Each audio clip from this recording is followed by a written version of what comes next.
Hey, Ryan Reynolds here.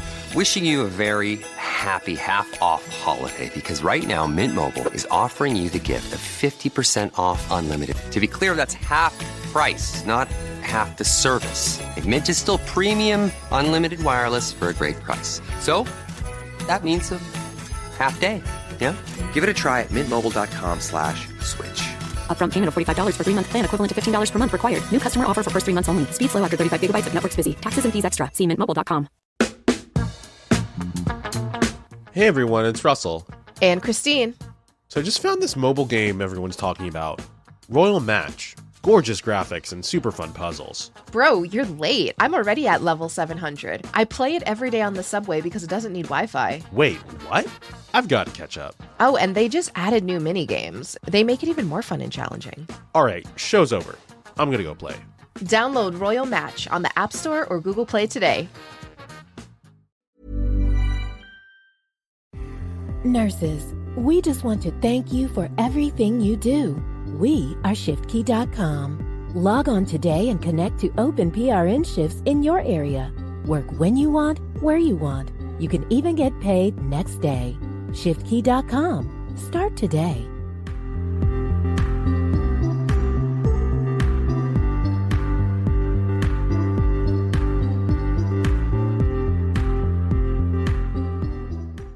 This podcast is brought to you by drunkmummysobermummy.com and made in association with HelloSundayMorning.org, changing the world's relationship with alcohol, one Sunday at a time.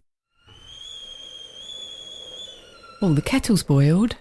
Great. Perfect timing. Should we get started then? I'm Victoria Vanstone. I'm Lucy Good. And this is Sober Awkward.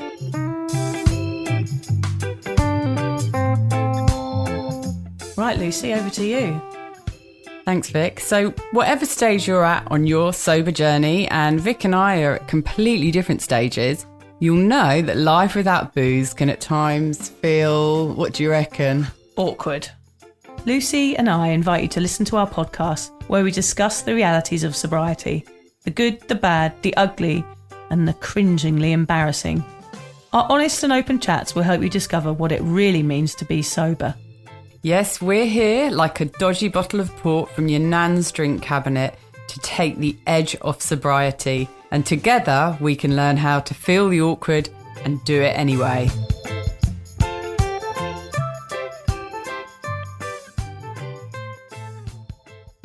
So it was 20 chicken nuggets, a quarter pounder with cheese, Fanta, Coke, large chips, Big Mac. I mean, no wonder he's feeling ill. Was there anything else, Alan? Apple pie. Oh, those are disgusting as well. God, no wonder. How can anyone eat that much? Oh, I don't know. No wonder he's got a dodgy stomach. Anyway. Do you think he had it in that order? Because it's like the Fanta, the Coke, and then he thought, I can fit a bit more in, and he had some large chips, and then he thought, I've got a little bit of space left. Yeah.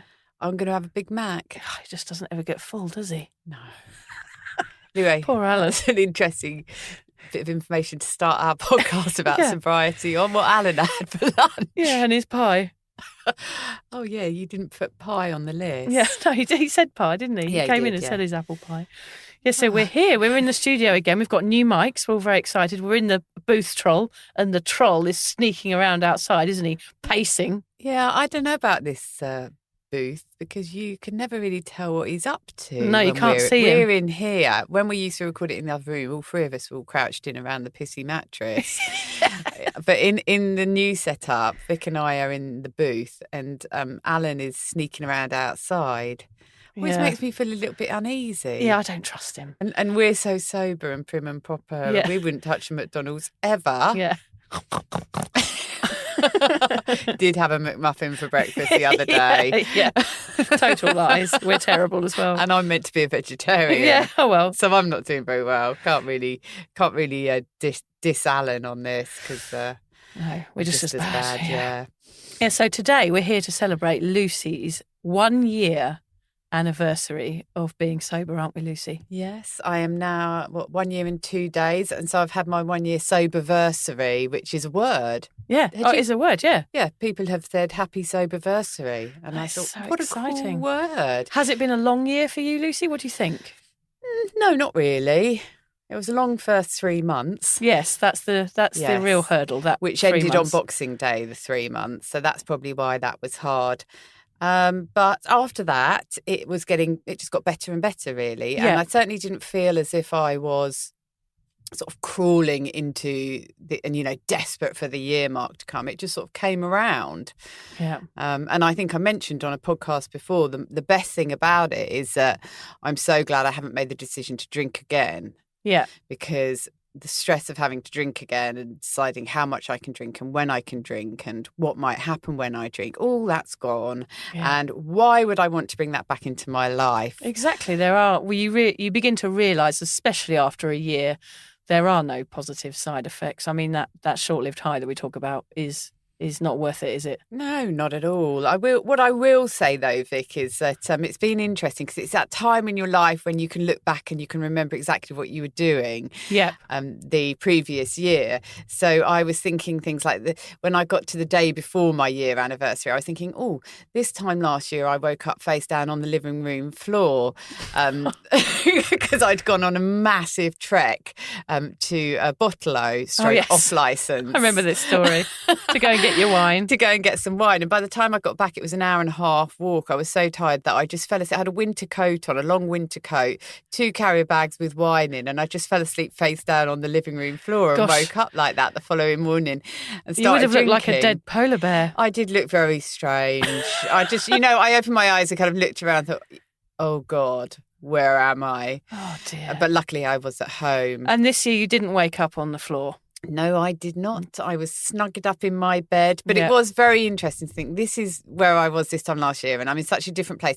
Having said that, the week itself leading up to the sober anniversary was just the most chaotic, crazy week for me. I had quite a few bits and pieces that I had to sort out with my teenage daughters.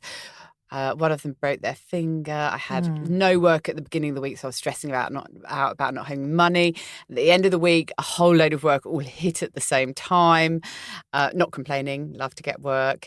But of course, I was stressing out about getting all of that done. Yeah. I had some big bills come in and I was thinking, you can get as sober as you want, but life can still be a shit show, really, can't it? Yes, and our day out was a bit of an example of, it was kind of the culmination of everything that happened in Lucy's week. It kind of all went tits up, didn't it, Luce? It did. Well, we had a lovely start to the day, didn't we? Our day was all planned. We were going to go to the Buddhist centre, have a little wander around, be a bit zen, and then we were heading off for a beautiful facial, and then we'd booked a high tea overlooking a lake. Yeah, we were going to hold hands. Yeah, we were going to skip through fields of flowers.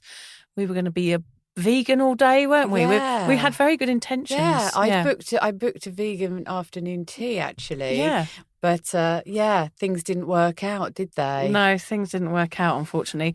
We were driving to our facial and we got a phone call from my son's daycare. I don't know if anyone listened to the other podcast, but my son recently had a choking incident in Perth and he's had another incident at his daycare where he's gone unconscious. So this is a kind of moral of the story here so far, is that we were able to jump straight into action, weren't we, Lucy? There was no fumbling around, wondering what we should do. And how we were going to get there. Or how we were going to get to the hospital because we were bloody miles away. Yes, so Lucy jumped into the driving seat. I took the call from the ambulance man, told the history of what was going on with Fred and what had happened in Perth and all these other things.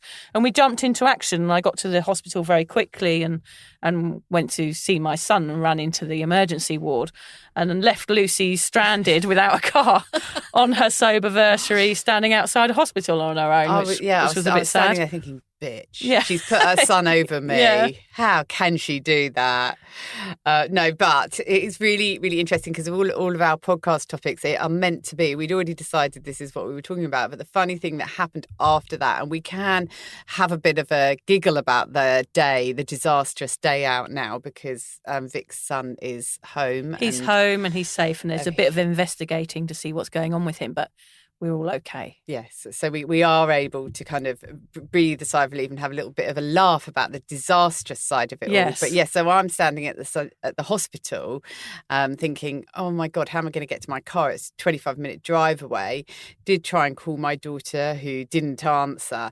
And then I saw the cab rank, and so I went over and did a deal with the guy for $50 to get back to my car. And I got in, and the cab absolutely stunk of old beer and cigarettes. You know, that smell, the smell that I used to love. Yes, it was kind of endearing, that smell at certain times, wasn't it? Yeah, it was. I used to love it, like an old English pub smell. Yes. It was just a really manky old cab. Yeah. Classic. And it was horrible. Like, all of the interiors were falling apart. You can tell it's been through quite a few nights out. Yeah. And probably a lot of vomit cleaned up in there over the years. It was that distinct smell. Carrot coins. Oh. Yeah, it was horrible. So there I am, trundling along back to my car, thinking, trying not to vomit because of the smell, thinking, well, this is all very ironic. I wasn't expecting this to happen. And I actually felt quite triggered by that smell. It's like you've been sent back in time right there, isn't it? Like in a cab smelling of vomit. And to think I'm doing this on my big sober day out. Maybe it was the challenge that was sent to you by the higher power to say, look, this is what you would go back to. Yes, dodgy maybe cabs. It was. Yeah. But what it did was it definitely was that smell, because smells are very, they can remind you so much of things, and it really brought it back to me. And I wouldn't say that smell made me want to drink again by any means, but it certainly made me feel really uncomfortable and reminded me of the trauma of my drinking years.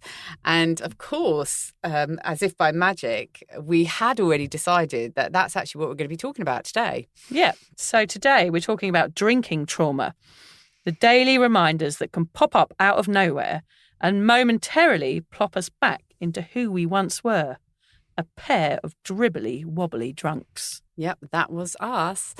So we've called this episode The Sober Hangover, and it's a chat that could be a tad anxiety-inducing for some. I know it will be for us. So make sure you've got a nice cup of Chamomile and the Rescue Remedy at the ready, because today we're discussing traumas and triggers, and not the drunken kind. Instead, we're going to share how even when we're happily sober, the trauma of our drinking years can come back to haunt us, sometimes when we least expect it, on our sober anniversary. Yes.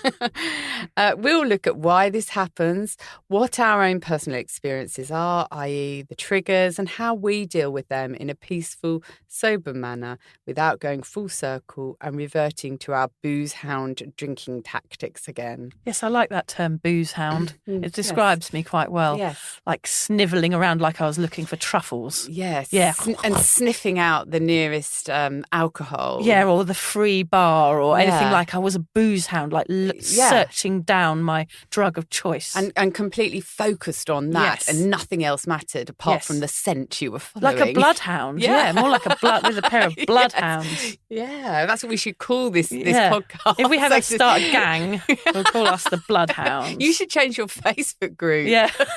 To the Booze Hounds. Theboozehounds.com. People are like, that's not right. The reason we think this is such an important topic is because you rarely see it discussed anywhere, and yet it's a significant part and parcel of sober life. The fact is, Lucy and I drank heavily for years, and most of the years were spent on a soul-destroying cycle where we trialled and failed to moderate, each time with disastrous consequences that negatively impacted our lives on every level.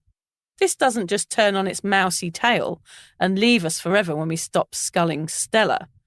It is part of who we are, even when we're squeaky clean sober. Squeak, squeak. Oh, sorry. I've got my pages all mixed up. Oh, God. You may already be sober, yet experience some horrors of your drinking years and wonder if this is normal. It may be you're preparing for sober life and want to know what's in store for you. Either way, we feel having an open and honest discussion about what we call the sober hangover will put us all in a better position to cope and ensure those rainbows and unicorns stay firmly put in our sober worlds. I think the reason we wanted to talk about this today is because we want to let you know that these triggers that remind you of alcohol, those moments that take you straight back to the time you felt shame after snogging Rick from IT, may make you feel like drinking in early sobriety. But we're here to give you some good news. These moments do fade and get easier to handle the longer you are sober. Yes, so we're talking about Lucy's year again today. So I remember Lucy saying very early on in her sobriety, we'd be out somewhere or going for a walk and she'd suddenly say, I really fancy a red wine. What, was that your choice? Was it red wine? It was red wine always, yeah. And I'd be like, God, really? Because I was further along the track. It wasn't really a very good thing to say to my new sober friend, was it? Really? That's no wonder I was worried about you all the time. Are you all right? Very thoughtful of me, was it? No, but we're just saying like that does happen, doesn't it? What I could do with a drink, Vic, couldn't you? No, actually, Lucy, I'm 4 years sober, so yeah, I think you might need to read a few more books. Yeah, so Lucy used to say that she needed a drink, and I remember like that feeling in early sobriety, like things would set me off, make me go, oh, I wouldn't mind a glass of wine, or I wouldn't mind a nice cold beer. But those things have faded for me over the time, and now I feel a sense of relief when I have those feelings. So if I get that moment when there's a beautiful sunset or something, a time where I would have reached for an alcoholic drink, instead of me feeling triggered now, as I said, 4 years into my sobriety, I actually feel a sense of total relief, which is how this, changes throughout your sobriety. Your attitude changes and your mindset changes. And, you did used to say that, but you wouldn't say that anymore, would you? No, I wouldn't. And I remember when we were first talking about me coming up to my 1 year, and you said, is there any chance that you would start again? And if you did, why would it be? And I knew straight away it was like just the one and only thing that is left for me that was good about alcohol was just that sort of that feeling after you'd taken your first drink and you felt good for about 15 minutes. Yeah. That's it. And I can see how minuscule that is now. And I mean, I expect that's actually probably even gone for you, hasn't it? That feeling of, because what I was see that it for even? what it is. I know the repercussions from it. I know what's going to happen if I drink. I know my own behaviour so well, especially because we talk about it all the time and I write about it all the time. Like I can see every intricate detail of where I was going wrong throughout my life. So why would I therefore then repeat that behaviour again? But yet you do still have things that happen, don't you? Of course. And I still feel that feeling, but now I'm capable of changing that feeling. You're in total control of it now, whereas I'm at the stage where I'm still a little bit, I wouldn't go back to drinking, but I'm still a bit wobbly and I struggle to deal with the triggers and from the trauma of drinking. And so our listeners, I'm sure, are at loads of different stages as to where they are on that journey and how they feel about the years that they drunk. Because you hate yourself for a long time for drinking and making a fool of yourself. And, it takes a long time to forgive yourself, and that does come up. So, like we said in the intro, you might have not given up yet. And so this chat will possibly help people to know what's to come. Because it was something that I just didn't realise was going to happen. And it wasn't something, I didn't think I was going to be triggered a year into sobriety. Yeah, and of course, those triggers are what really often tend to make people relapse.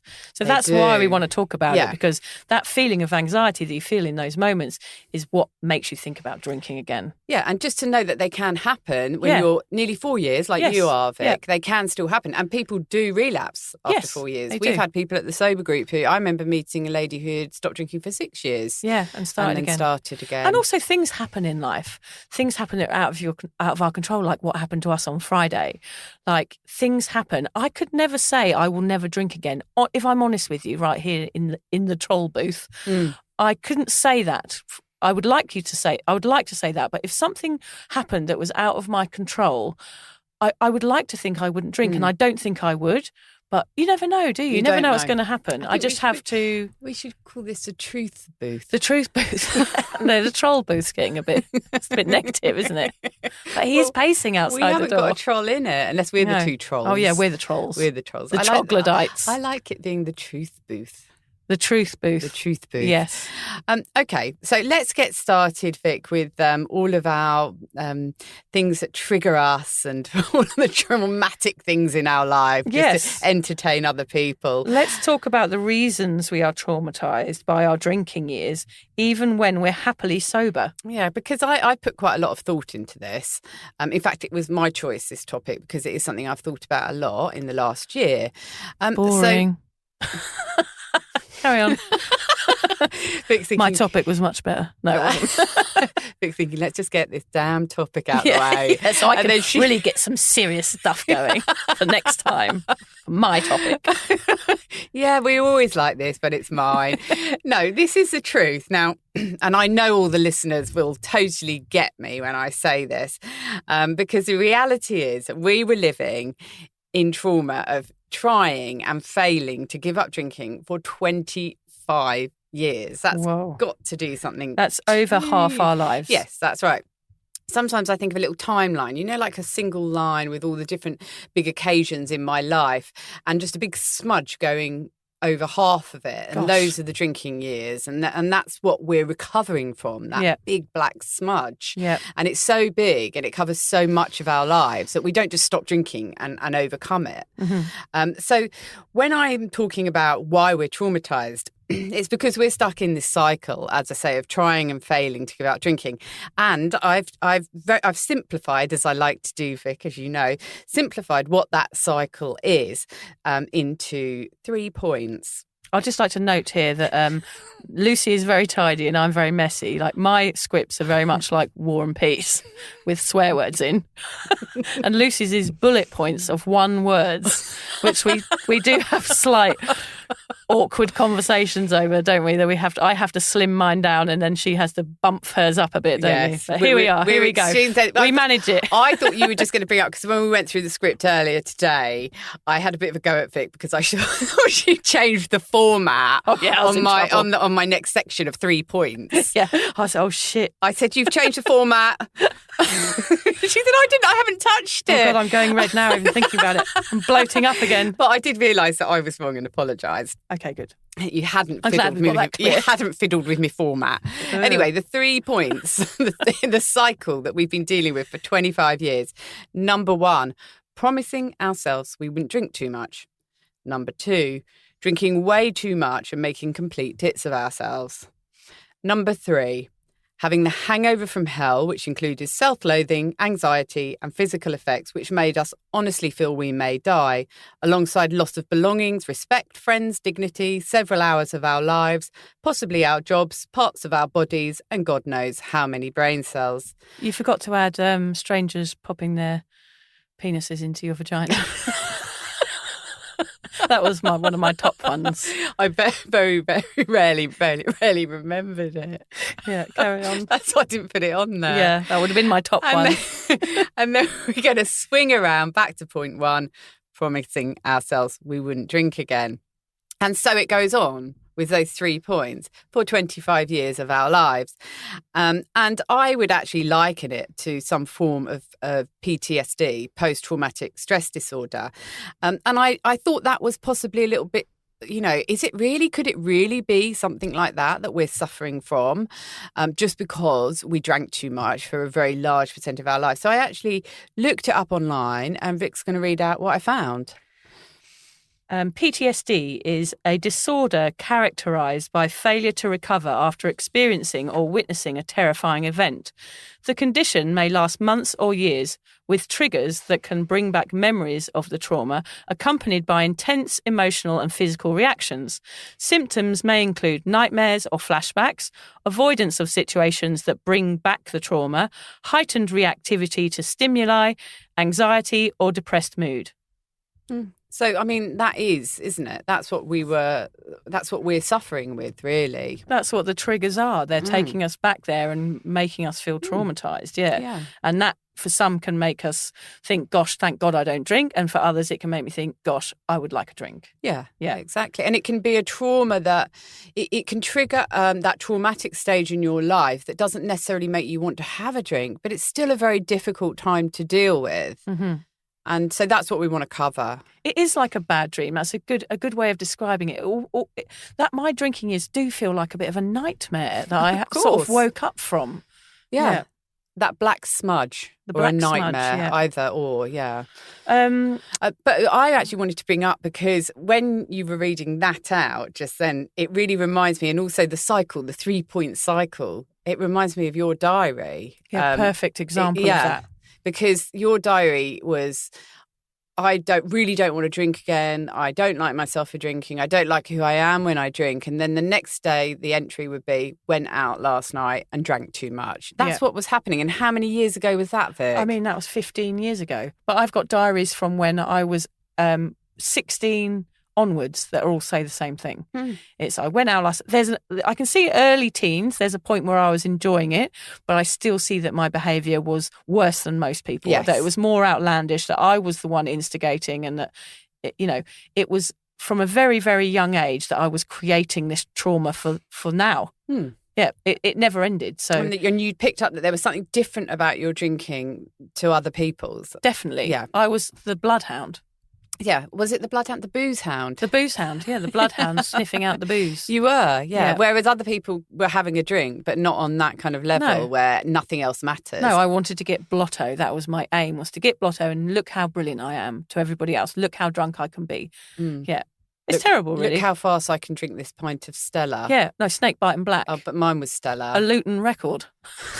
Oh, you've gone up in my estimation. Thank you. Can I quick bow down? Yeah. A Luton record. Oh, yeah, so that struggle caused me now to suffer in ways I could never have predicted. Of course. And it's just such a long period of suffering, isn't it? You don't get over it that quickly. So next, let's talk about what sort of things trigger these negative post-booze episodes for us. Yeah, well, I just wanted to go over quickly the types of triggers that I suffer since giving up drinking, which is there's 2 types. So the first type is external triggers.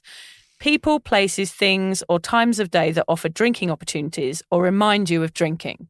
And then the second one is internal triggers, feelings that just pop up out of nowhere. Yeah. And so something like the smell of that taxi cab, that would be in an external trigger, wouldn't it? Yeah. But you can also, what you're saying there, Vic, is you can also just be on a thought process and suddenly bang, something. Yeah, I suppose you can just be thinking about something that's happened in the past and then you suddenly remember something ridiculously awful that you did when you were drunk. Yeah. And it actually can make me come out in a hot sweat. I was about to say, it makes my stomach turn. If I think about, one situation, one really shameful situation, it pops into my head for no matter what reason, it actually makes me feel physically sick and I feel anxious. Yeah. So that has got, and that's a physical reaction to the trauma that you've suffered. Yeah. And it's in me, it's in me all the time. It's part of you. It's part of your history. It's because it's so ingrained in us and we've done it for so many years that it's just become part of us. And something I've just thought of as well is that a lot of the reason that we drunk were to numb out or forget things because we didn't want to deal with them in our life. And that's our habit. That's our way. That's our sort of mechanism of dealing with things for the last 25 years, with blocking them out with booze. Yeah. And so without the booze being there, our natural thing is to block things out. But we can't. We've actually got to face them. Yeah. So when that awful memory comes and you feel physically sick, you just have to let it go. Yeah, you let it flow through you. Yeah. And so we're going to talk to you about some of our triggers. And one of my biggest ones, and I have to say they are becoming less and less, but is drinking dreams. Yes. I don't know if any of our listeners have drinking dreams, but I had them pretty much nightly until I was about 9 months sober. Gosh, that is a lot of dreams. Yeah. And they were really quite horrific. And usually I didn't feel drunk in the dreams. It was waking. I was hungover in them and full of shame. So it's the waking up point. The hangover. The realisation of what you've done. Yep. Or not knowing what I've done. So it's almost like that classic anxiety dream when there's a stranger chasing you down the road and you wake up just at the point they're about to plunge a knife into your back. Yeah. So it's like that. It's horrific. This can't be happening. It's almost like you save yourself in that moment, but then you've got to wake up and deal with the dream. You do. And a lot of people, because I did put it on your group once a long time ago when I was first, like, oh God, I was thinking, when are they going to stop? Yeah. So I put them on the group. And a lot of people were responding with, yeah, I get them and I'm so relieved when I wake up and it's a dream. But mine was so awful that I actually woke up feeling pretty rough and sometimes with a headache for several hours. So an actual sober hangover, exactly what we're talking about. I did, yeah. I had a headache and I felt anxious and I felt the dream stayed with me because it was so awful that it actually ruined the first part of the day. I didn't wake up and think, oh, thank God it was just a dream. It had brought up some really horrible memories. Yeah. So drinking dreams were just such an ongoing problem for me. But now at a year, I would say that I get them probably about once a week. Okay. So they have dropped off, but they are big triggers. Yes. Your dreams are much more interesting than mine, Lucy. My recent dream was that I worked in a poo factory. Oh, no, that's quite an exciting dream. It was actually. I quite enjoyed it. I had to process it in different ways, like pull it through a big pipe. And I had to bang a spanner against the machine so that it would run along a conveyor belt well and go into a plastic container. Yeah, it was like a food factory, but everything in there was poo. I don't know what it means. Yeah, whose poo don't know. It was just, but I woke up feeling full of joy. And needing the toilet. Needing a shit. Yeah. So, your dreams are much more insightful than mine. I quite like that dream. Yeah, no, I did too. It was lovely. Anyway, I might tell you another one of my triggers now we've heard your dream. Yes, okay. Move along. I can tell you're enjoying this topic.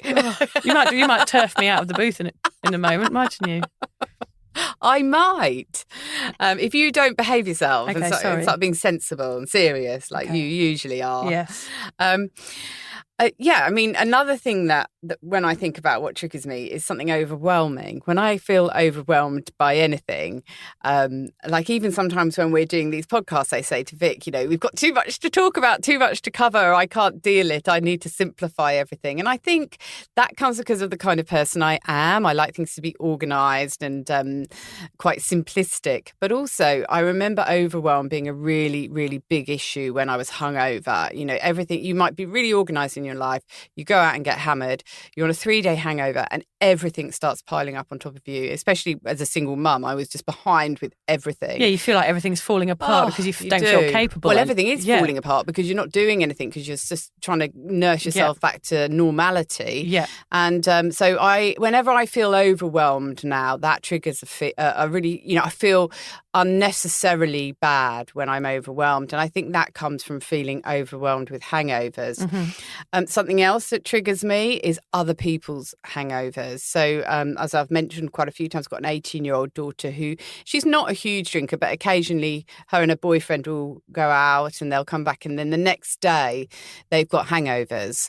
And of course they're young. They can cope with these hangovers, but it makes me feel really uncomfortable. Mm. And even on TV or in reading a book, if someone's got a hangover, I can feel it. I can feel it in my very core. Yeah, gosh. And that drinking smell, the smell from that I was talking about in the cab that time, the smell of old drink, the smell of people who have been drinking the night before, that sickly, sweet smell that comes out of you. I had an old boyfriend who didn't drink very much, and he used to say to me in the morning that he didn't want to light a match in the same room as me because I might go up in flames.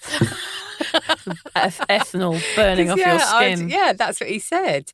Another thing that that also if triggers me to feel really bad as well is when I can't get to sleep because of all of those years of like when we talked to William Porter about how alcohol affects our sleep, and that 4 o'clock in the morning that he was saying you wake up and then it's as if you've had 8 cups of coffee. You feel that anxiety, and there's no way you're getting back to sleep. But of course we do try and we can't, and it's horrible. So even if I'm lying in bed now and I can't sleep, it takes me back, and I feel quite uncomfortable. And probably really the last one on my list is I can't watch Downton Abbey. That is a shame because Downton Abbey is good. Yeah, I know. Have you watched the movie? I've watched everything, of course. Well, I'll explain. Yeah, so I watched a lot of Netflix because I was an at-home drinker for many years, drunk.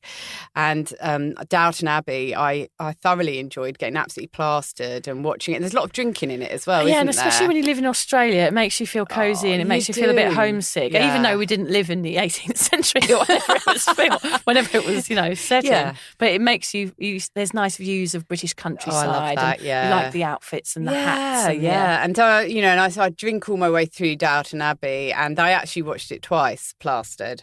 And it really probably was one of the best things I liked doing in all of my life at that time in my life. How awful that is, I know. But now, the other day, I went to watch the movie, because the movie's on Netflix, and I actually pressed the play and the music came on. I thought, I cannot, however much I want to watch this, I cannot watch it because it reminds me of drinking. Gosh, it was good. It's good that you didn't, you recognise that. Didn't press play and rush out for the red wine. No, yeah, well, exactly. End up face down on the living room floor again. I mean, yeah, exactly. That is an option that you didn't take. So that's I did. I didn't watch it, but it's the same with Mad Men. Yeah, right. Because the ones where they drink a lot, I was drinking because they were normalising it for me. So and they were like, it was like someone saying it's okay to have a drink. They're drinking. The normalisation on TV shows is really bloody annoying, isn't it? The only one I really love is Queer Eye. You know Queer Eye? I haven't with watched Jonathan. that one, They drink tea at the end. They all get together and they watch whoever they've made look amazing. And at the end, they all sit around and have a cup of tea. Great. And at the end of it, I'm just like, I'm full of happiness because I'm just like, this is the only programme I've ever watched where everybody sits around and has a celebratory cup of tea while doing something social. I really appreciate that on that show. Yeah. Obviously, I notice these things, but I love that show anyway. Yeah, Jonathan's you like do. my favourite. You notice all the drinks. Yes. And sometimes, I mean, I don't. If it's weird because if it's a new show that I wasn't watching while I was drinking, I don't mind it. Yeah. Occasionally, I think, when they're pouring the red wine, I think. I shout out at the television now. What do you say? I shout out because I'm like, oh yeah, drinking's the fucking answer, isn't it? All of it. John's like, my husband's like, thinks I'm mad. I'm like, here they go again, drinking to solve all their problems. Nice peaceful night in with the wife. I'm literally up on my haunches throwing things at the screen. You're banging your fist in the air like this. Damn you, Downton Abbey. I know, it makes me angry. Bitch, pouring the red. I know it does. It annoys me though, because I'm like, just stop doing that. It's just giving a bad message to my children who are in bed fast asleep. Yeah. Tell us your triggers. My trigger is acting drunk when sober. So we've talked about that. I do that. What, all like the in time. front of the TV? like a belligerent maniac. No, Vic. Yeah, so never you. My social thing is that I do act a little bit drunk still when I go out because I think that's kind of what's expected of me. And then afterwards, I feel this sober hangover and sense of shame afterwards, which makes me feel like, oh, and it brings me back to being drunk and being hungover. Anything that takes me back to any sort of past trauma, like my ecstasy overdose, which I've talked about before. If I feel anxiety, it takes me back there, which in turn would probably make me feel like I either wanted to drink or wanted to numb out in some way because I don't like thinking about horrible things, I guess. It's as simple as that. And we've been using alcohol to numb out for so bloody long. Yeah, so when you think about anything negative, your brain is, it's how am I going to numb out? What am I going to use to numb out? What am I going to use? Yeah, I just bang my head against the wall repeatedly for an hour. That seems to help. Children, anger, that's an obvious one. I mean, as a parent of 3, repeating myself again and again and again, like, where's your socks? Have you cleaned your teeth? Like normal, everyday things that children should learn how to do and never, ever do.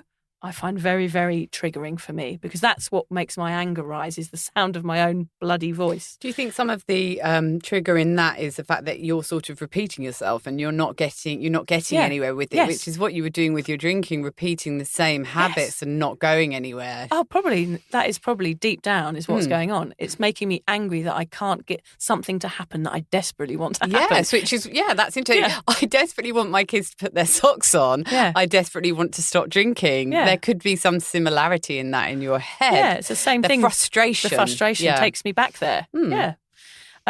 Simple things like the end of a day. I know it sounds crazy, but the end of the day was for me the time where I cracked open a wine or, the nice sound of a beer being opened. The simple ending of 24 hours of... So when you said, you mean the sunset time? The sunset time for me is a real trigger. And tell me, what about just after the sun has set? How do you feel about that time of day? I never used to really remember that time. Oh, because I find dusk very depressing. Very depressing. Okay, why is that? Because the party, I feel like the party's over. And because the Right. party, I used to love daytime drinking. Yeah. And then, when the sun had gone down, obviously the sunset's beautiful, but then dusk would come and it's a very grey Okay, time. that's funny because that's where... I never did day drinking, so for me the party is starting at that stage. Yes. So that's a why... sign that it's all beginning. Yeah, it's all beginning, so I used to get excited. So I get taken back to that feeling when I see a nice sunset. I'm like, oh, Here we just go. remember that sort of feeling of excitement for a night out. So that's... Whereas the night time I like because that's party time. Yes. But there was always something about dusk. Even now, sober, dusk is very depressing. So I was does interested. hair start to grow on your skin? Do you start howling at the moon? Only if it's a full moon. Okay, yeah. You used to be a werewolf, but you're all right. No. Sorry. House music is probably my biggest trigger, I would say, out of everything. Yeah. My heart starts to go. I actually feel like I'm gurning, like I used to if I'd taken too many ecstasy tablets. And you did take one too many I did once. take one too many. It makes me feel like I'm going straight back to a rave and dancing with white gloves with a mask on. Not masks. I used to have E written on a mask and had a boyfriend that did big fish, little fish, You really dancing. went for it with all the paraphernalia of the 90s dance music. It takes me back there. I actually do enjoy now listening to house music. Sometimes go and slip on your white gloves and have a because- little dance. I know, and have a little dance. I do sometimes do that on the balcony when no one's looking. I put on an old Ministry of Sound collection and I'm like raving on my front deck in the middle of the night on a full moon, actually, funnily enough. Full moon party at my house. You'll have to invite me next time. Yeah, even that song. Did you know that song, Disco like dancing Revenge? with an old dog. Do you know that song, Disco Revenge? Yeah. That one makes my skin all go funny. It's like I have a hit of dopamine as soon as I hear any sort of good house tune. So It's does funny. it ruin the enjoyment of house music for you? Because house music is I just love, but I have to admit it goes hand in hand with those party drugs. It makes my jaw clench a little bit. Just the sound of house music, because I just imagine me in a nightclub toilet, probably not even dancing, just gurning and saying to people, have you come up yet? And or looking in the mirror thinking how beautiful you are. And who are you? Yeah. It was a very strange my time. eyes look really beautiful tonight. Yeah, you fall in love with everything. Your Pupils are massive. Do not take drugs, people. They're bad for you. Yeah. I love house music still, but I totally understand what you're saying there. I just feel sad that you're not getting the enjoyment from it anymore because I know my kids think it's really mad that I love house music. I do still listen to it and I still enjoy it, but I do feel a sense of like wanting a drug or a drink to go with it. It's like associates. Well, that's really why it was made. It was made hand shoulder in hand to shoulder. with that, Exactly. It's like I want to be at the hacienda with with the Stone Roses. And... Well, I was just about to say the Stone Roses I loved all throughout my drinking days, but I have listened to them so much recently. Sometimes I think with that kind of music, if it does take you back and it kind of ruins the music for you, keep listening. Yeah. Because then you'll associate it with the present time as well. Yes, because it can be nostalgic. Like I want to feel nostalgic about those good times, like those raves and all that sort of thing. But at the same time, it does make me feel a bit anxious. Yeah. And I get that. The other one is holidays. Obviously, when you have kids as well, they're not the same as they used to be. So holidays, it was a big drinking time for me. I just used to look forward to going boozing. And it sets off a real fight or flight response for me. Because there's no chilling out anymore. There's no sitting by the pool with a hangover in a big pair of sunglasses and a floppy hat ordering cocktails. It doesn't happen for me. So now I find holidays a little bit anxious, and still I find I would probably, it is the time where I'd watch a sunset and lean in for a drink. So I just find those a little bit intense still.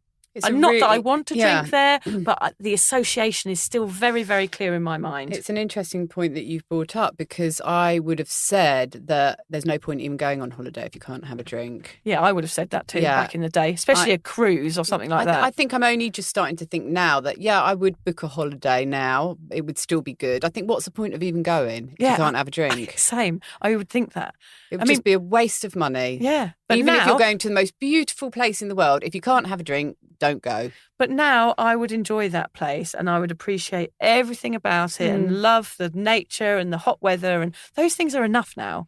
Whereas that's such huge progression for you in a year to go, like, actually, I would book a holiday and I would enjoy it. I don't know. I'm not quite as far as you when you said that. I'm like, no, I'm not thinking I would go, and I might struggle. Yeah. I would probably struggle if I went on a holiday without alcohol. Start at Butlins and then go to work your way up to Pontins. Yeah, work your way up to Pontins. I don't think they have those in Australia. No. You've gone all English on us. Sorry.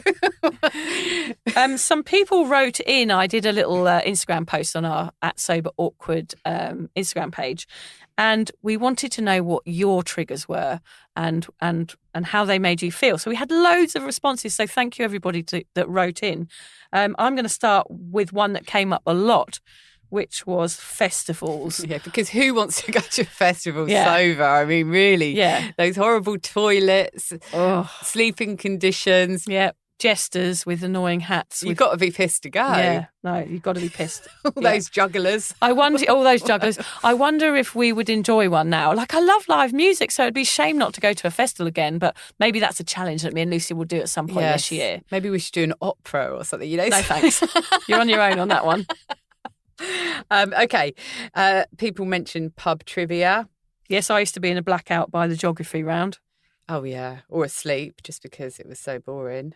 You have to be pissed to pub trivia as well. Yeah, true. I know. Sadness. I was wondering whether we put sadness there because he didn't win the meat tray at the pub quiz because he went home early. Now, that's an Australian thing. Yes, meat trays. Yeah, for your English listeners in Australia, you win a meat tray when you go to a pub quiz for some reason. It's very strange for us. Yeah, or a seafood tray. Yeah. Win a prawn. A crab. Go home. It's a new meaning to going home with crabs. Yeah, it's different to the 90s. Shame. Someone said shame. Did quite a few people say shame? A lot of people said shame. Yeah, a lot of people said of course. depression. And that's what you were saying, that's shame. It one brings back horrible one brilliant memories. one was unexpected alcohol. So turning up to a kids' party or something like that and everyone being on the beers. So a situation that you're not prepared for and you're just looking forward to in like your sober life, and then everyone's there drinking. That would be huge. Yeah, but then again, you think, well, if you didn't know it was going to be there, then you didn't have to spend 3 days worrying about going to an event where there was going to be alcohol. Yeah. I don't know which is worse. Yeah, probably just as bad. Someone else said pain. Yeah, obviously it numbs the pain, doesn't it? Yeah, just general pain. It can be mental or physical, I guess. Tasting food, for some people, they don't like it if they're out and suddenly they have a beef bourguignon or something like that, and you taste the alcohol in there. Yeah. I think some alcoholics do eat food that's had alcohol in it because apparently it does burn off in the cooking stage. I personally haven't really known that I've had alcohol in food yet. I don't think I have, and I think I would notice, but I'm not sure. Yeah, no, I haven't come across that yet, a problem with alcohol in food. But I can understand if you have something like, as you said, beef bourguignon, it's got that certain taste to it. Yes. It would make you think, ooh, I wouldn't mind a red wine. Back to the red wine. Oh, we are vegetarian at the moment, just so we say we do. Although we have the odd beef bourguignon. Yeah, we're not doing very well. No. We're trying not to eat animals. Sunny Day. Yeah, I classic. can get that, yeah. First Dates, the TV show, somebody wrote in. Yeah, so they're all boozing on it the whole time. Oh, are they? Same as Downton, yeah. Yeah. Fridays. Perfect, yeah. Sundowners on Fridays. Toddlers, like what I said. Oh, is that because they behave like drunks? Yeah, also because they're absolutely mental running around the house you have no prediction of what they're going to get up to next, and you probably want to numb out in the evening afterwards, for sure. And this is a good one, cooking. So, while I used to be this, I agree with this because, cooking roast dinner. I actually didn't cook a roast dinner for a long time because what was the point of cooking a roast dinner if you couldn't have a bottle of red with it? Yeah, right. Yes, there's such a strong association there, isn't there, as well? Yeah, but now I do. Yeah. Now I do. Don't even think about it. Birthdays, of course, your own and everybody else's. Any big celebration. Any really. massive thing, yeah. Some people said non-alcohol beer, Mhm. which can, of course, be a trigger. Non-alcoholic drinks that look like alcohol, they're not going to be helpful for some people. Certain songs. I've Oh, we were just saying, weren't we? Yeah, exactly. So certain house music. Mumble rap. I keep hearing a lot about mumble rap. My son keeps telling What me is about that? it. Oh, it's just when people are mumbling instead of talking properly in rap music. But they all shout about shots, like taking shots. and Yes, they do. it's like really, really common in those. Oh, like yeah, and drugs. There's a lot of drugs that come up in those. But I used to listen to Snoop Dogg and stuff, and they'd talk about sex and drugs and things like that. But I never thought, oh, it would, it didn't influence me terribly. I just thought, oh, that's kind of cool. But I suppose that would trigger you if you were sober. Yeah, and I think that it is more direct now. I mean, there's a song, We're Going to Get Drunk, We're Going to Get High, that song now that my kids were listening to when they were like 10 or something. Yes, and they sing the words, don't they? And you're like, oh, stop singing those words. Oh, goodness. I think they're just so much more direct what they're talking about in the songs. Yeah. So hopefully the kids don't know what they're talking about. Well, we like to think. Yeah. We like to think, but they know more than we want them to know because of the internet. Someone has said barbecues with beer in plastic cups. Yeah, something sort of cozy cozy about that, isn't there? Yeah, a trigger. Someone take the plastic cups away. Yeah. Death of a family member, which Of we did course, talk about. yeah. Anything like stressful.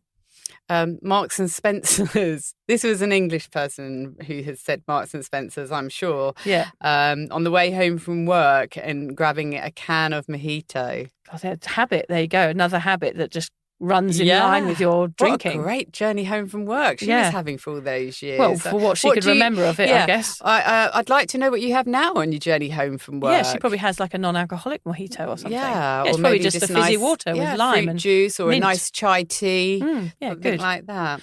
One of mine is camping. I find camping very, very stressful to the point where now I actually avoid it. Oh, yeah, me too. And so any stress again, and in fact, my children don't know this, but I'll tell everybody on here. I put them to bed and then go home. So we have to actually go home and have a sleep and come back. I leave all my family at the campsite. So when we go camping, this is top tips, top drunk mummy, sober mummy tips right now. I put them to bed. We only camp 10-kilometre radius from my house.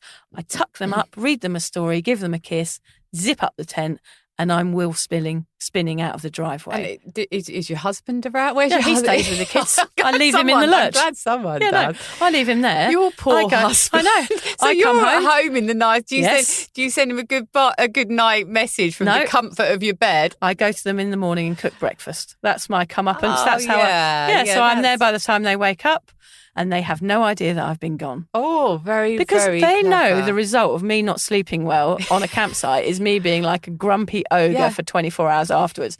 It's not worth it. It's better for them that I go home and get a good night's kip.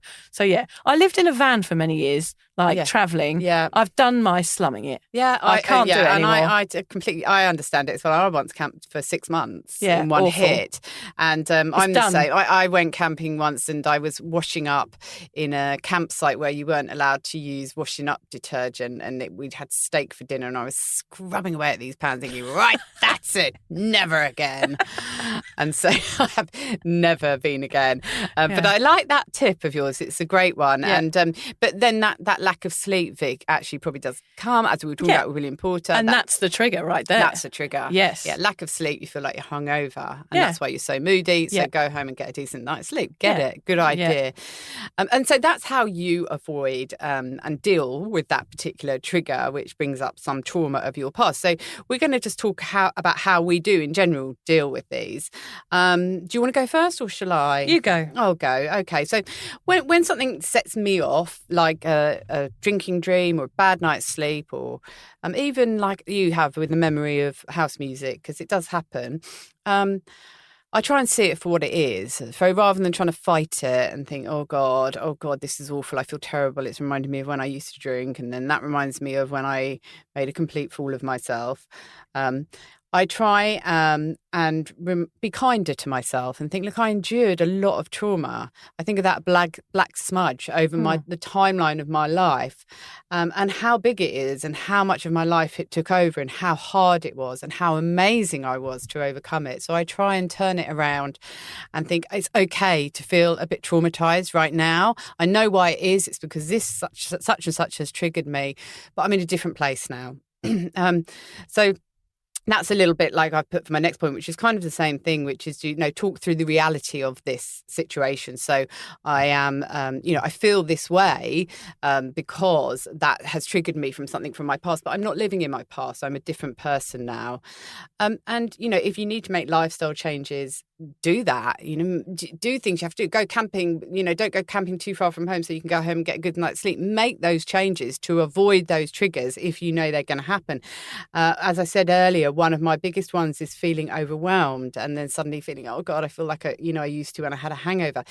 Happens a lot to me. So I then drop something in my life. I go through all the different elements of my life. I think, okay, because I do charity work, I've dropped one of those shifts recently because I was feeling overwhelmed and starting to feel really bad and horrible again. So you're sort of managing your life in a better way to avoid these triggers. Yeah, definitely. And that's just a small thing, dropping a shift at a charity job. But, if you didn't need to do bigger things, do them. Yeah. I mean, some people probably have to move houses. They have to ditch their husbands and things like that. Yeah, massive things. That's quite a good idea. Oh, you can't possibly. Freedom. Imagine me walking into the sunset. Who would look after the kids when you go home for that sleep in your comfy bed if you've ditched your husband? No, I'll be off. I'll be in another country by then. Okay, see ya. Yeah, bye. Bad luck. Can I just tell you from someone who's been there, it does not work like that. Sorry. You have to accept that getting sober is a whole new way of life.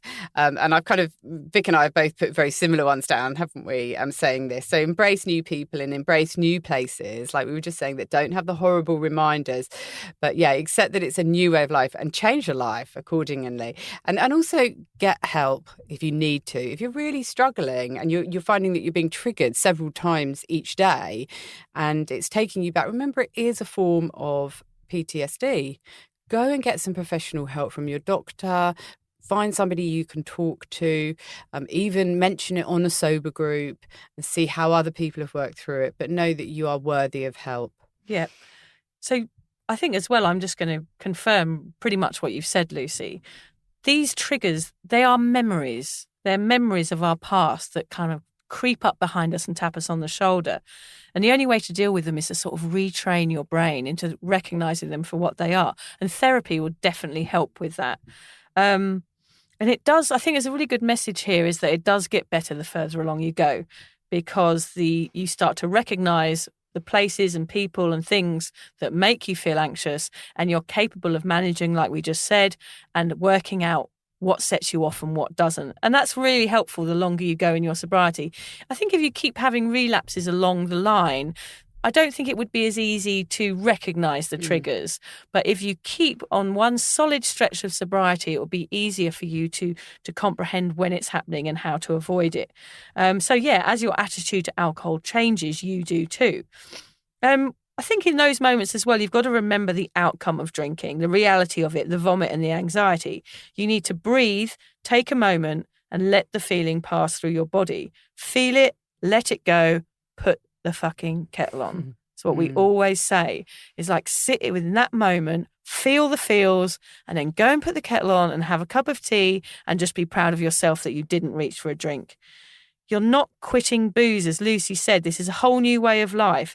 Everything will be changing. So don't expect things to ever be the same. Don't expect to enjoy a festival again. I mean, you could probably on some level enjoy it, but it's never going to be the same as it was before. You don't have to be the same you. You don't have to be that just a hat wearing weirdo with saucer eyes leaping around in a field. You can be someone else. You've done that behaviour. It's time to try something new. So it's time to be the sober you, which is hard sometimes. That's what we're talking about today. It is hard being sober sometimes, and it is hard to accept these moments in life where you feel like drinking or you feel like you remember what happened to you, your PTSD from drinking. But it does get easier. It definitely gets easier. I mean, and I think after that, first 3 months, you get triggered a lot. And when you said about putting the kettle on, I mean, in the first 3 months, I can remember just sitting in a silent room, just thinking, I don't like how I feel. It's just horrible. And, I don't know what to do with myself because I was so used to reaching for the drink. Mm-hmm. You just have to let that moment pass. And it will pass. And it will pass much quicker than you imagine it passing. And remember that the triggers can keep coming and you keep dealing with them the same way. If they still keep coming, you might need to make some bigger changes and you might need to get some professional help to get through them. But they do become less and less. Look at my drinking dreams, which I was having every single night, and now I have about once a week. But what could I do? They just kept coming. I couldn't believe it. I just couldn't believe it. I mean, you had one of my drinking dreams. I think you actually started dreaming that I'd started drinking. Yes, I had terrible dreams about you starting drinking. Not me. It was I'd wake up and think, oh my God, Lucy's drinking again. Yeah. And I'd wake up with palpitations, think, oh God, how awful that would be. Yeah. Because I'd kept telling you about my drinking dreams, and so I'd passed it on to you. And then I dreamt you worked in the poo factory as well. Did you really? Oh, I wanted to. I just don't know if it's human poo. I don't know if I want to work there. I don't know if I want to job. It was. Anyway, I don't want to job at the poo factory then. Okay. We've got some tips. Yeah. Moving on from the poo factory. It's such an intellectual podcast. It's like we're really going off on something. We're giving some really good advice, and then suddenly the poo factory comes up or something like that. Yes, sorry everybody.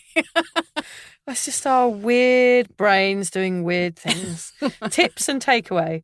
Consider tracking and analysing your urges to drink for a couple of weeks. That's a really good idea. So make a diary of what sets you off, all of these things that we've talked about.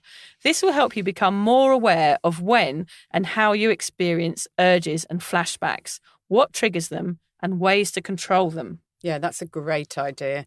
And as much as we wish we could completely forget our disgraceful drinking years altogether, they are always part of us.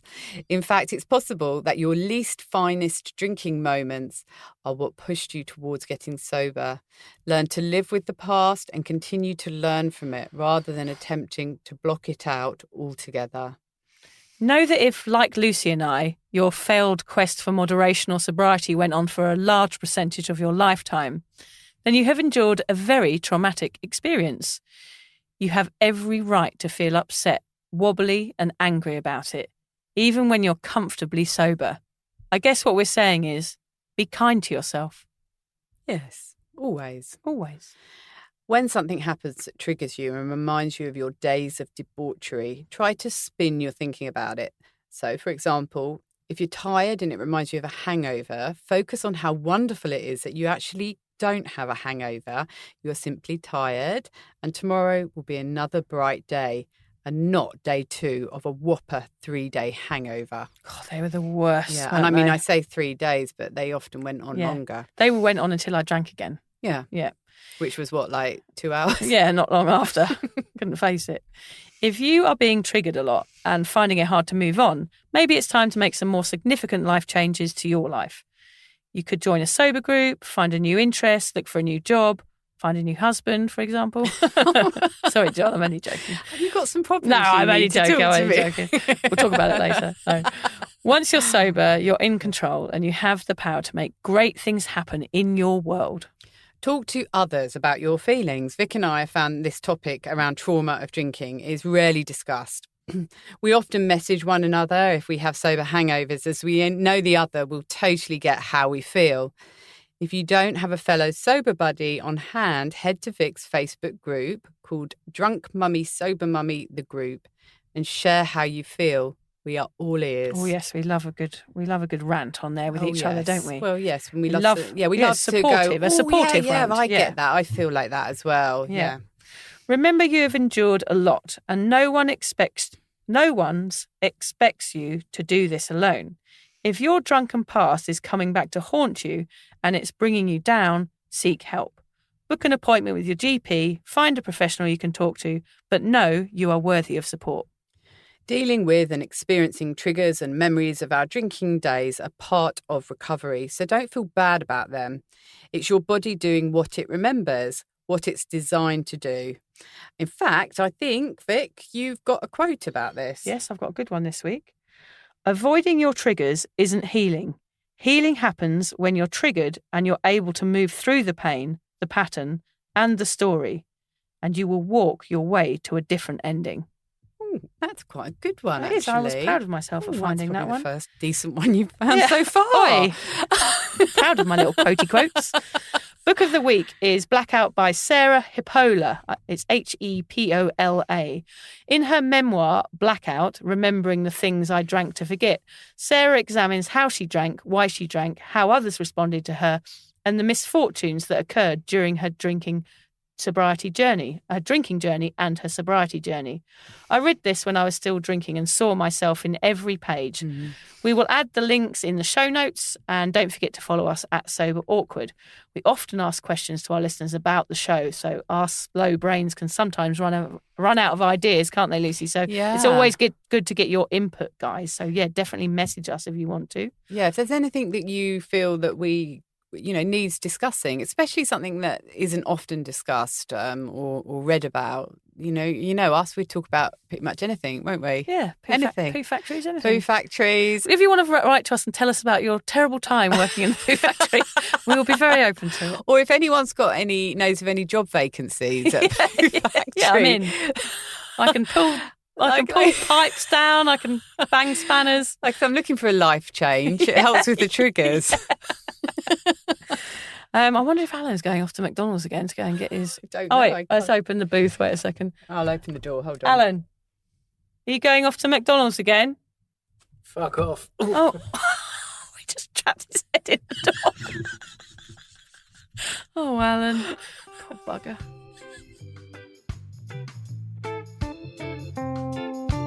Thank you for listening to the Sober Awkward podcast.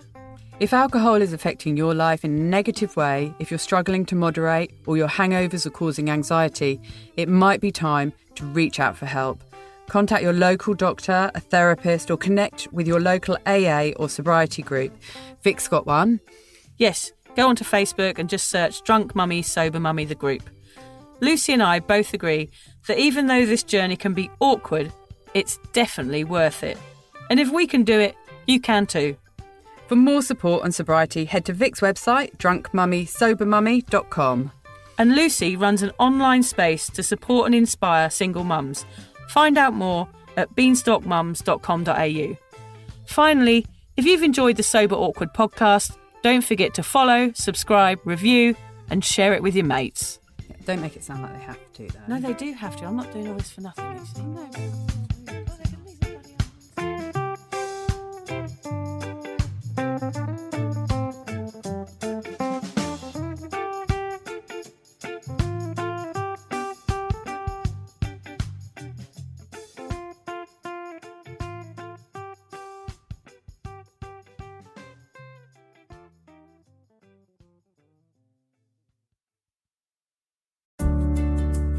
Hi there.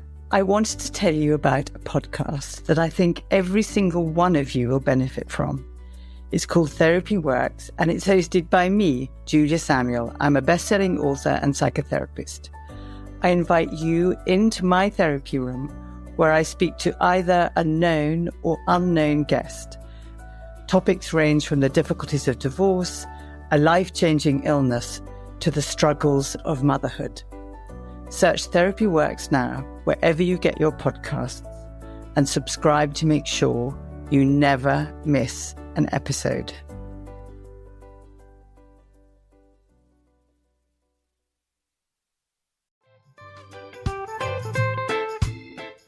Vic, so do you fancy coming on a sober holiday? Don't worry, we're not talking about some corporate wellness retreat with cucumber water and enforced eye contact. No, this is a Sober Awkward retreat. 8 days of sun, sweat, laughter, and absolutely no hangovers. Yep, it's all happening in Thailand next October. Picture this: yoga at sunrise, writing workshops, ice baths, Thai boxing, and lots of awkward sober dancing under the stars. It's a proper holiday with proper weirdos. Our kind of people. Yeah. You'll meet legends who've also given the booze a boot and want to have fun without feeling like a social reject. Come solo or grab a mate. Bring your awkward, bring your sun cream. No pressure, no judgment, just a big, warm, sober hug in paradise. All the info is at soberawkward.com/retreats. Come and get sweaty with us, emotionally and physically, in our all-inclusive jungle resort. You'll start out as 15 strangers and leave with 15 new sober mates. I'm not sure I want 15 new sober mates, actually, particularly sober ones. Yeah. Oh, well, you're not invited then.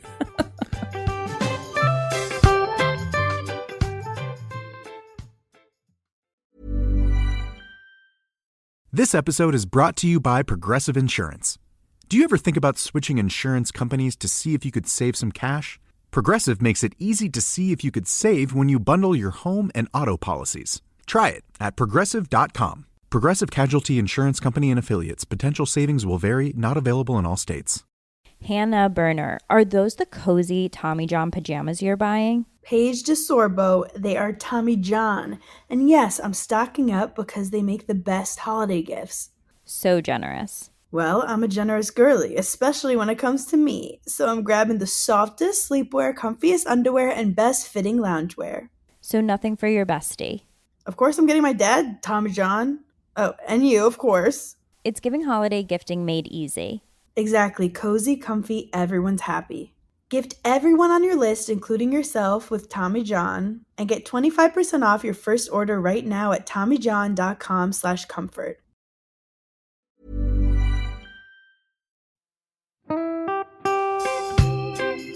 So, as you probably know, my comedy memoir, 1,000 Wasted Sundays, is officially out. All my magnificent fuck-uppery in one awkward hit.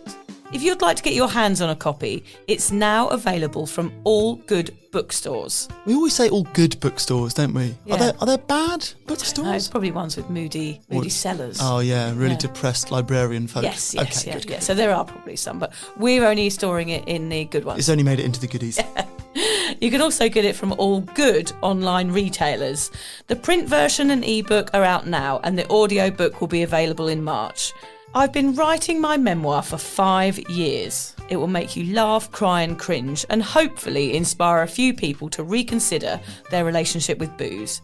If you love the podcast, then I think you'll love the book, even if I do say so myself. Hamish has read it. What did you think? I feel like I know a little bit too much about you now, to be honest, Vic. Look, I really loved it. It was hilarious and surprisingly moving, but I feel like I've seen you naked in a literary sense. Yeah. Does that make sense? Yeah, that's worrying. Yeah. From an emotional point of view, seriously, it wobbled my teeny weeny wooden heart, Vic. Okay. My teeny little wooden heart. Well, his teeny little, his wooden heart is broken. Anyway, so if you do manage to get your filthy mitts on a copy, please do me a favour and head to goodreads.com and give me a review. Doing that will help me get it out there to those that need a bit of sober support. So there you have it. My story, unwanted warts and all. Come and get awkward with me. Not to be too demanding or anything, but seriously, go and buy it now. Go and buy it right now. Yeah, don't just tell your friends, buy it, and then buy your friends one or two. Yeah, don't give them a copy, buy it, yeah. And you know what, don't be careful where you store it. If you lose it, you can always buy another 5. Buy another one. Yeah.